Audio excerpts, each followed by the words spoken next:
so they came to the hospital. They took the child away, and I wanted to help the mom in any way that I could. And so I became a safety service provider for this little girl. Well, this little girl ended up in the beginning, it started out 1 to 2 days. She would stay overnight with me, and one to two turned into 2 or 3. And eventually she was living with my husband and I for like 5 days out of the week, because the father was always bringing her over and asking me, did I want to take baby early? And I would say, yes, of course I want her.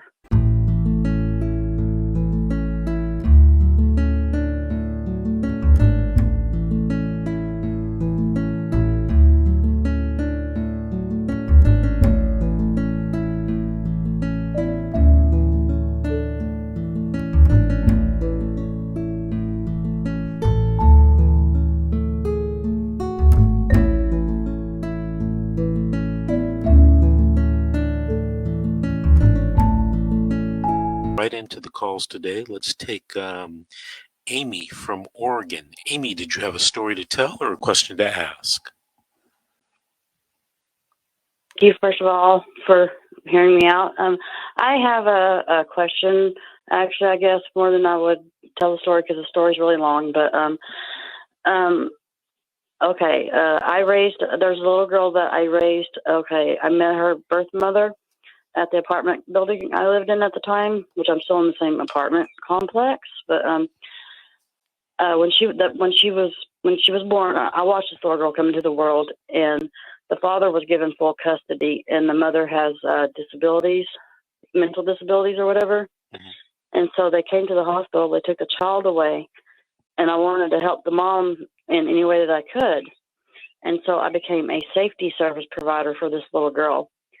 Well, this little girl ended up in the beginning, it started out 1 to 2 days. She would stay overnight with me, and one to two turned into 2 or 3. And eventually she was living with my husband and I for like 5 days out of the week, because the father was always bringing her over and asking me, did I want to take baby early? And I would say, yes, of course I want her.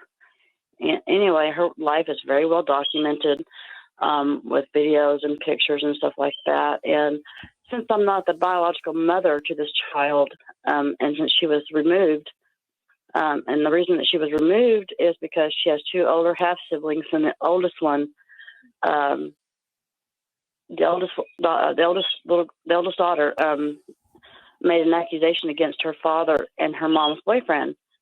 She said that he sexually assaulted her and possibly her middle sister, but not the little girl that I was raising. Well, anyway, they never went to CPS showed up at the father's house first, but the girls weren't there. Mm-hmm. Anyway, so they go over to the mother's house, the little girl raised her half sister's mother's house. And anyway, she has a son and also has a little boy. Well, they told her, she was distraught, and they told her, if you don't shut up and stop crying, we're going to take your son too. But they let her keep her son. And none of this stuff has been proven in court that this happened. And so it's like they're going after the birth mother over her disabilities. And they told us when they came to my home and removed this little girl from me, oh God help me, they told us to get certified to be foster parents, right? Mm-hmm. And we went through the grueling process of becoming certified to be foster parents, so that I could get this little girl back while this investigation is going on. And it's been almost 2 years. Come June 17th of this year, it'll be 2 years that they've been in foster care. 2 years? Yes, because they keep pushing that out, and the caseworkers are saying that there's new testimonies made by the 2 half sisters, and so that they would have to postpone it, which I know what they're doing. I know exactly what they're doing.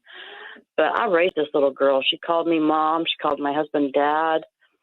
And we always told her, look, you got 2 mommies, you got 2 daddies, so you got twice the love, baby girl. And, they never gave the birth mom a chance to even mess up with either one of her children. She has another one that's in foster care too. They removed. And so as someone who's a non-relative, but yet I raised that little girl. Mm-hmm. Okay, yeah, I Okay, yeah. At first, I didn't know what to do. I'm just doing whatever they tell me to do, right? And they told us to get certified. We did. We took parenting classes, a 6-week course parenting class for them. We Hold got on, the Amy. right size, everything. Amy, hold on for a second. Okay. You're in the state of Oregon, right? Yes, sir. Okay, so have you talked to a lawyer in your state about helping you? I have tried to find a lawyer, and I can't find one in this town. But I've only recently started looking for an attorney because I was told that I had no rights because I'm not a bio parent to her. Well, you know what? That's what I have been told. Okay, that's not necessarily true. If your case was in California, for example, you definitely would have rights. You might even be able to file for something called presumed parent status. But you know what? I work with an attorney in Oregon. What county are you in? Douglas County. Okay, I work with an attorney. He's in Deschutes County.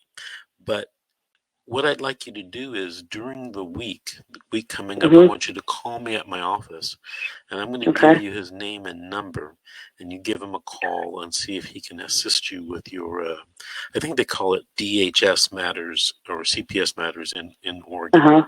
Okay. Okay. Let me give you my awesome. Let me give you my office number. It's